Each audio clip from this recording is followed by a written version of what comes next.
Why do we do substrate preparation? The answer is simple. Just like anything else, substrate preparation is a good 95% of the application. If you do not do the right substrate preparation, then you're guaranteed that there's a potential failure. Substrate preparation is the key to any successful application.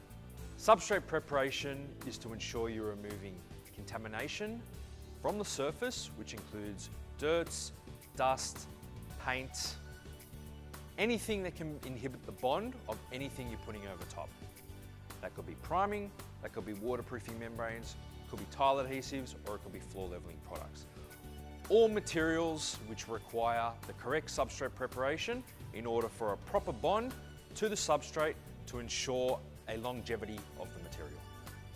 If you have any questions, please comment below.